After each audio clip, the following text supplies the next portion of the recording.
بسم اللہ الرحمن الرحیم۔ السلام علیکم ورحمۃ اللہ وبرکاتہ۔ الحمد للہ رب العالمین۔ اللہ تعالیٰ کا لاکھ لاکھ شکر ہے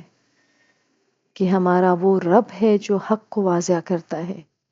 جو دلوں کے بھید جانتا ہے اور جو انسان کو سیدھے رستے کی طرف بلاتا ہے۔ وہی ہے جو سچ اور جھوٹ میں فرق کرنے کی صلاحیت دیتا ہے، اور وہی ہے جو قیامت کے دن انصاف کے ساتھ فیصلہ کرنے والا ہے۔ درود و سلام ہو ہمارے نبی حضرت محمد صلی اللہ علیہ وآلہ وسلم پر، جنہوں نے ہمیں سچائی، انصاف اور اخلاص کا راستہ دکھایا۔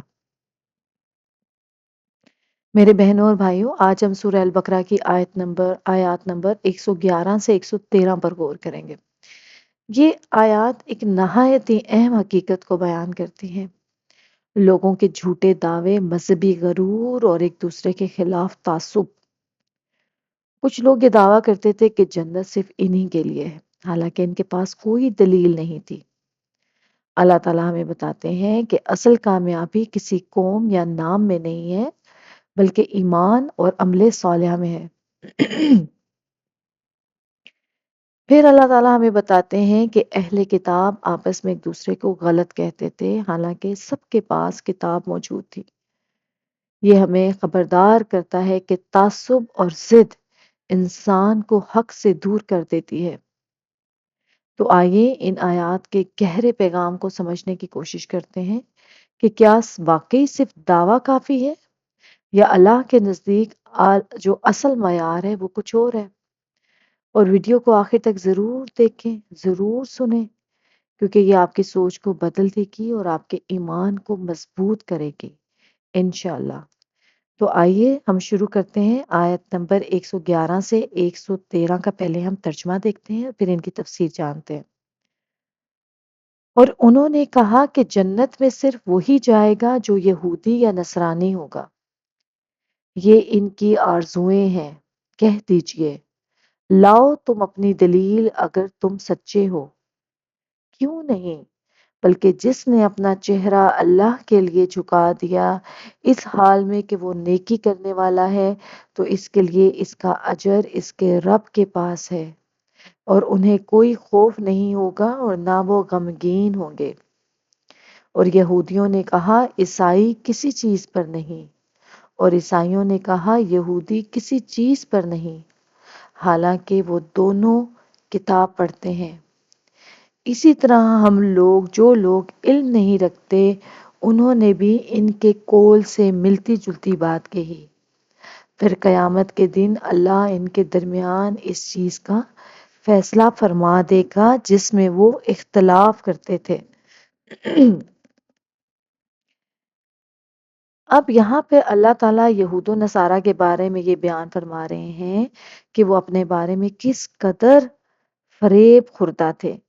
کہ ان میں سے ہر ایک نے دعویٰ کیا کہ صرف انہی کی جو ملت کے لوگ ہیں وہ جنت میں جائیں گے۔ جیسے کہ سورہ مائدہ میں اللہ تعالیٰ نے بیان فرمایا ہے کہ یہ کہا کرتے تھے ہم اللہ کے بیٹے ہیں اور اس کے پیارے ہیں۔ اللہ تعالیٰ نے ان کی اس بات کی تکذیب کرتے ہوئے فرمایا وہ تو انہیں ان کے گناہوں کی وجہ سے عذاب دے گا، اور اگر یہ اپنے دعوے میں سچے ہیں تو اللہ تعالیٰ انہیں عذاب نہ دیتا، جیسے انہوں نے یہ دعویٰ بھی کیا ہے کہ یہ صرف چند روز کے لیے جہنم میں جائیں گے اور جلدی وہاں سے جنت میں منتقل ہو جائیں گے۔ اللہ تعالیٰ نے ان کے اس دعوے کی جس طرح تردید فرمائی ہے، اسی طرح ان کے اس دعوے کی جو بلا دلیل و حجت ہے تردید کرتے ہوئے فرمایا کہ یہ ان لوگوں کے باطل خیالات ہیں، یعنی یہ لوگوں کی اپنی سوچ ہے۔ وہ سوچتے ہیں، جیسے پچھلی آیات میں بھی ہم نے پڑھا تھا نا کہ اہل کتاب کہتے تھے کہ ہم لوگ صرف اتنے دن ہی جہنم میں رہیں گے جتنے دن ہم نے بچڑے کی پوجا کی تھی۔ یعنی موسیٰ علیہ السلام کی قوم جب حضرت موسیٰ علیہ السلام اللہ سے ملاقات کرنے کے لیے گئے تھے 40 دن کے لیے، تو انہوں نے 40 دن پیچھے ایک بچڑا بنا لیا اور اس کی پوجا کرتے رہے۔ تو وہ کہتے تھے کہ ہم صرف اتنے دن ہی جہنم میں رہیں گے جتنے دن ہم نے بچڑے کی پوجا کی تھی۔ تو اللہ تعالیٰ کہتے ہیں کہ یہ ان کے اپنے باطل خیالات ہیں، اس میں کوئی حقیقت نہیں ہے، یہ ان کی اپنی خواہشات ہیں جو انہوں نے بنا رکھی ہیں۔ ٹھیک ہے،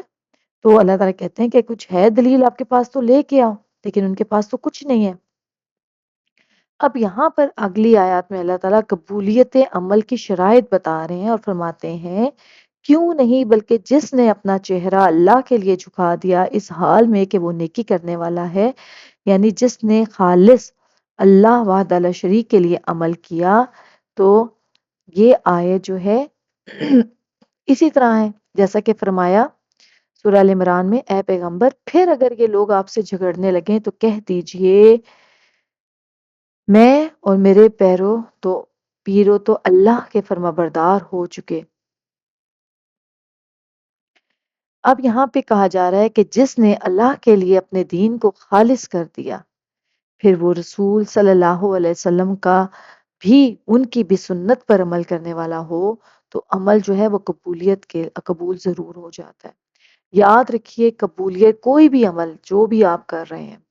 کوئی بھی نیکی کا کام، کوئی بھی عمل جو آپ کر رہے ہیں، اس کے لیے دو شرطوں کا پورا ہونا بہت ضروری ہے۔ ہم بہت سارے کام کر رہے ہوتے ہیں بلا سوچے سمجھے، ہم صرف کہہ رہے ہوتے ہیں کہ نہیں یہ نیکی کا کام ہے، ہم کر رہے ہوتے ہیں، لیکن یاد رکھیں کوئی بھی عمل اگر اس وقت قبول ہوگا جب وہ اس کے اوپر دو شرطیں وہ پوری ان کے اوپر عمل درآمد ہوگا۔ وہ کیا ہے کہ وہ عمل خالص اللہ کے لیے کیا گیا ہو، ٹھیک ہے، واحد اللہ کے لیے کیا گیا ہو، کسی اور کے لیے وہ ہم کوئی بھی جیسے کہ نیکی کا کام کر رہے ہیں تو آپ کی یہ نیت ہونی چاہیے کہ میں یہ نیکی کا کام خالص اللہ کے لیے کر رہا ہوں یا کر رہی ہوں، ٹھیک ہے۔ اور نمبر دو کہ عمل درست اور شریعت کے مطابق ہو، شریعت کے بھی مطابق ہونا چاہیے، یعنی کہ عمل اگر خالص تو ہو مگر شریعت کے مطابق نہ ہو تو پھر شرف قبولیت حاصل نہیں کرتا۔ اسی لیے تو رسول اکرم صلی اللہ علیہ وآلہ وسلم نے فرمایا کہ جو شخص ایسا عمل کرے جس کے بارے میں ہمارا حکم نہ ہو تو وہ مردود ہے، یعنی کہ وہ خالص اللہ کے لیے ہونا چاہیے پہلی شرط، اور شریعت کے مطابق ہونا چاہیے، ٹھیک ہے، جس کا دین میں حکم دیا گیا ہے ویسا ہونا چاہیے۔ اب دیکھیں کچھ عمل ایسے ہوتے ہیں،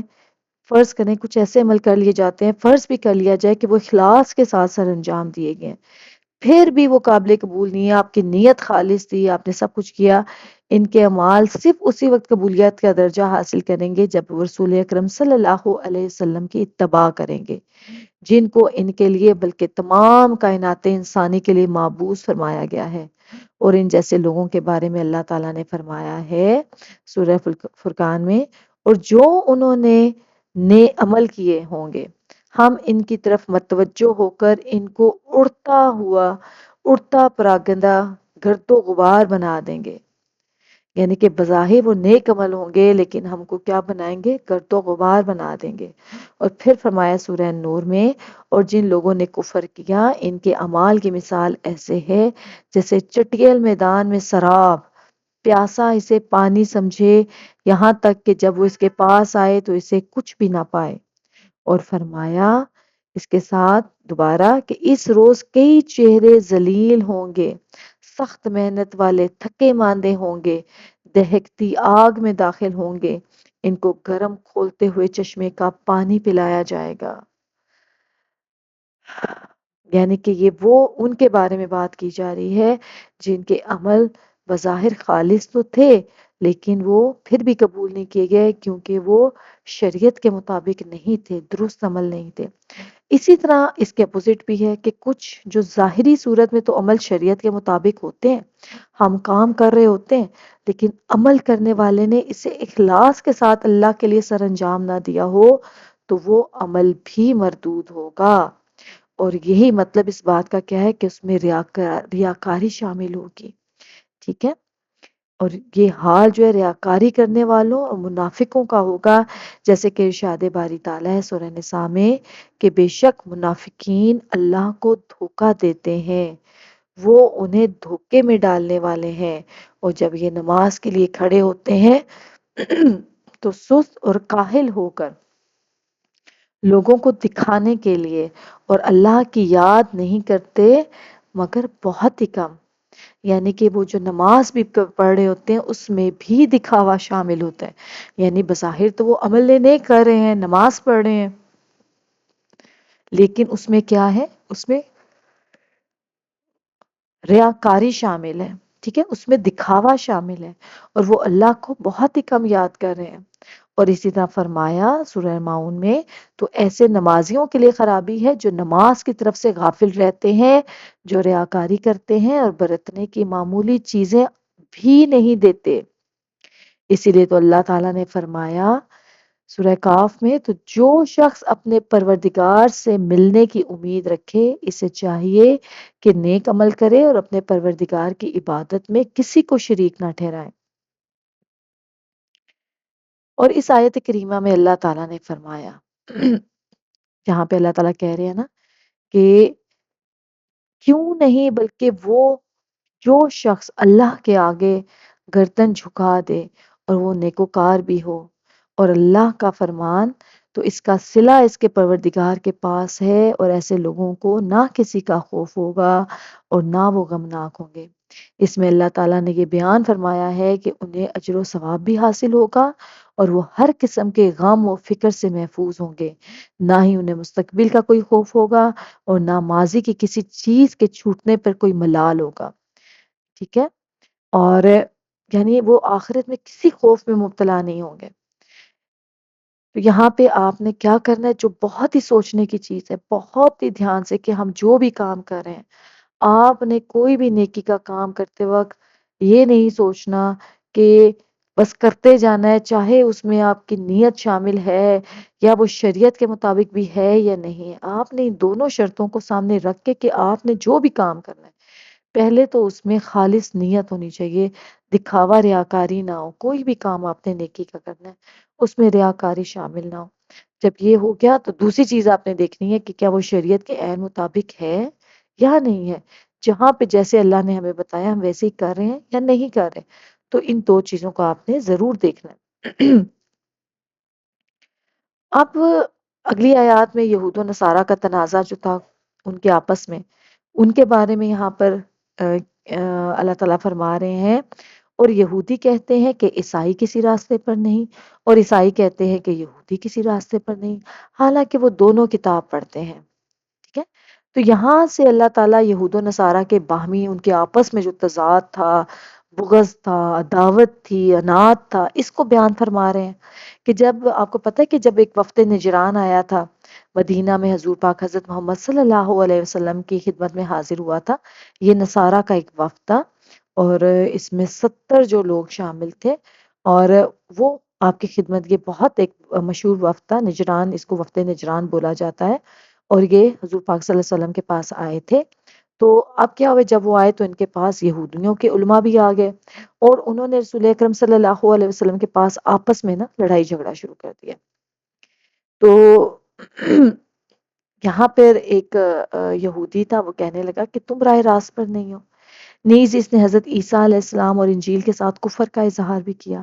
یہ سن کر جو نجران کے عیسائیوں میں سے ایک شخص یہودیوں سے مخاطب ہو کر کہنے لگا کہ نہیں، تم راہ راست پر نہیں ہو، اور اس نے موسیٰ کی نبوت اور تورات کو تسلیم کرنے سے انکار کر دیا۔ تو اس موقع پر اللہ تعالیٰ نے اس آیت کو نازل فرمایا تھا، یعنی ان میں سے ہر ایک نے اپنی کتاب میں اس کی تصدیق کے بارے میں پڑھا ہے جس کے ساتھ کفر کا اظہار کیا جا رہا ہے۔ یہود عیسیٰ کے ساتھ کفر کر رہے ہیں، حالانکہ ان کے پاس تورات ہے، اور اس میں یہ ذکر موجود ہے کہ اللہ تعالیٰ نے موسیٰ علیہ السلام کی زبانی ان سے یہ عہد لیا تھا کہ یہ عیسیٰ کی تصدیق کریں گے۔ اسی طرح انجیل میں بھی یہ لکھا ہوا ہے کہ عیسیٰ علیہ السلام نے موسیٰ علیہ السلام اور تورات کی تصدیق فرمائی تھی، لیکن اب ان میں سے ہر ایک دوسرے کو کافر قرار دے رہا تھا۔ یعنی کہ یہودی جو ہیں وہ عیسائیوں کو برا بھلا کہہ رہے تھے، غلط کہہ رہے تھے، اور جو عیسائی تھے وہ یہودیوں کو برا بھلا کہہ رہے تھے، حالانکہ ان دونوں کی کتابوں میں لکھا ہوا گیا تھا کہ کیونکہ اللہ تعالیٰ نے ہر جتنے بھی نبی اس دنیا میں آنے تھے، جو کچھ بھی ان سب سے عہد لیا گیا تھا کہ ہر نبی جو ہے، ہر نبی وہ دوسرے کا بھائی ہوگا اور اس کا مددگار ہوگا، اس کی مدد کرے گا دین کے کام میں۔ تو اس لیے ان کی کتابوں میں ذکر موجود تھے یہ سب کچھ۔ ٹھیک ہے، تو اس کی جیسے بھی اوپر میں نے بتایا، تو رات اور انجیل میں سب کا ذکر تھا۔ تو رات میں حضرت عیسیٰ علیہ السلام کا ذکر تھا، اسی طرح انجیل میں حضرت موسیٰ علیہ السلام کا ذکر تھا، لیکن یہ آپس میں چونکہ ایک دوسرے سے ان کے درمیان عناد تھی، اور یہ ایک دوسرے کو نہیں، ان کے درمیان بغض تھا، عداوت تھی، جس کی وجہ سے یہ ایک دوسرے کی بات پہ نہیں کہ وہ کہتے تھے کہ تم کافر ہو، وہ دوسرے کہتے تھے کہ آپ کافر ہو، اور ایک کہتا تھا کہ نہیں تم جنت میں نہیں جاؤ گے، دوسرا کہتا تھا کہ آپ جنت میں نہیں جائیں گے۔ تو یہیں پہ یہ آیت نازل ہوئی تھی۔ اور اسی طرح جو علم نہیں رکھتے تھے انہوں نے بھی ان کے قول سے ملتی جلتی باتیں کی تھی، یعنی کہ یہود نصارہ نے ایک دوسرے کے بارے میں جو باتیں کی، ان سے اللہ تعالیٰ ان کی جہالت کو کیا کرتے ہیں، واضح فرما رہا ہے، اور یہ اشارہ در حقیقت انہی کی طرف ہے، اگرچہ اس میں اختلاف ہے کہ الذین لا یعلمون سے کون سے لوگ مراد ہیں، ٹھیک ہے؟ تو نصارہ نے بھی یہود کے قول کی طرح کا، تو یہ مطلب یہاں پر اللہ تعالیٰ اور اس کی کچھ اور بھی تفسیر ہے، ٹھیک ہے؟ اور ان لوگوں جو یہاں پہ ذکر ہے، ان لوگوں سے کون مراد ہیں جو کچھ نہیں جانتے؟ تو انہوں نے کہا کہ جو یہود و نصارہ اور تورات و انجیل سے پہلے کی امتوں کی طرف اشارہ ہے، ٹھیک ہے؟ اور اس سے مراد وہ عرب ہیں جنہوں نے یہ کہا تھا کہ محمد صلی اللہ علیہ وسلم رستے پر نہیں ہیں، تو یعنی کہ ان کے آپس کے اختلافات تھے، اور ایک دوسرے کو، کوئی بھی دوسرے کو ٹھیک نہیں سمجھتا تھا۔ تو پھر اللہ تعالیٰ کیا فرماتے ہیں؟ اللہ تعالیٰ فرماتے ہیں تو جس بات میں یہ لوگ اختلاف کر رہے ہیں، قیامت کے دن اللہ اس کا ان کے درمیان فیصلہ کر دے گا، یعنی اللہ تعالیٰ قیامت کے دن ان سب لوگوں کو جمع کر کے اپنے عدل کے ساتھ فیصلہ فرمائے گا، جس میں وہ کسی پر ذرا بھر بھی ظلم و زیادتی نہیں فرمائے گا، جیسے کہ ارشاد باری تعالیٰ ہے سورہ الحج میں کہ جو لوگ مومن ہیں اور جو یہودی ہیں اور صابی ہیں اور عیسائی ہیں اور موجوسی ہیں اور مشرک، بے شک اللہ ان میں قیامت کے دن فیصلہ کر دے گا، بے شک اللہ ہر چیز پر شاہد ہے، اور فرمایا اے نبی کہہ دیجئے ہمارا پروردگار ہم سب کو جمع کرے گا، پھر ہمارے درمیان انصاف کے ساتھ فیصلہ کر دے گا، اور وہی بہتر فیصلہ کرنے والا ہے، خوب جاننے والا ہے۔ تو میرے بہنوں اور بھائیوں، یہ تھی آیات اور ان کی تفسیر۔ اب ہم نے یہ دیکھنا ہے کہ ہم نے ان آیات سے سیکھا کیا ہے، ہم نے اپنی زندگی میں ان آیات کو کس طرح سے اپنی زندگی کے اوپر اپلائی کر کے اپنی زندگی کو خوبصورت بنانا ہے۔ سب سے پہلے تو اللہ کے نزدیک صرف زبانی دعوے نہیں ہے، بلکہ ایمان اور نیک اعمال اہم ہے، ٹھیک ہے؟ اور ہمیں ہر بات جو ہے ثبوت اور سچائی کے ساتھ کرنی چاہیے، اندھی تقلید نہیں کرنی چاہیے، ٹھیک ہے؟ اور کوئی بھی نیکی کا کام اگر آپ کر رہے ہو تو اس میں اخلاص بہت ضروری ہے، اخلاص۔ اور آپ نے دیکھنا ہے جیسے ہم نے پہلے بات کی، کوئی بھی نیکی کا کام کرنے سے پہلے ہمیں دیکھنا ہے کہ اس میں کیا ہم خالص اللہ کے لیے کر رہے ہیں، اور دوسرا کیا وہ شریعت کے عین مطابق ہے یا نہیں ہے۔ یہ دونوں چیزیں دیکھنی ہے آپ نے کوئی بھی نیکی کا کام کرتے ہوئے، ٹھیک ہے؟ اور اپنی نیت کو خالص کرنا ہے، اس میں ریاکاری شامل نہیں ہو چاہیے، کیونکہ ریاکاری اگر شامل ہو گئی تو ہمارا کوئی عمل بھی قابل قبول نہیں ہوگا۔ اس کے علاوہ تعصب، ضد اور انا انسان کو حق قبول کرنے سے روک دیتے ہیں، ہم نے ان سے بھی بچنا ہے۔ اور صرف علم کافی نہیں ہے، بلکہ صحیح نیت اور عمل بھی ضروری ہے، ٹھیک ہے؟ اور ہمیں انصاف اللہ پر چھوڑ کر حق پر قائم رہنا چاہیے، اللہ پہ چھوڑ دیں، اللہ تعالیٰ بہترین انصاف کرنے والا ہے۔ اور آخر میں خلاصہ یہی ہے کہ دعویٰ نہیں عمل اہم ہے، تعصب چھوڑو، سچ کو اپناؤ اور اخلاص کے ساتھ اللہ کی طرف رجوع کرو، یہی کامیابی کا راستہ ہے۔ اللہ تعالیٰ ہم سب کو ریاکاری سے، دکھلاوے کی عبادتوں سے، دکھلاوے کی نیکیوں سے اللہ تعالیٰ ہم سب کو محفوظ رکھے اور ہماری نیت کو خالص کر دے۔ آمین ثم آمین۔ ملتے ہیں آپ سے دوبارہ۔ السلام علیکم ورحمۃ اللہ وبرکاتہ۔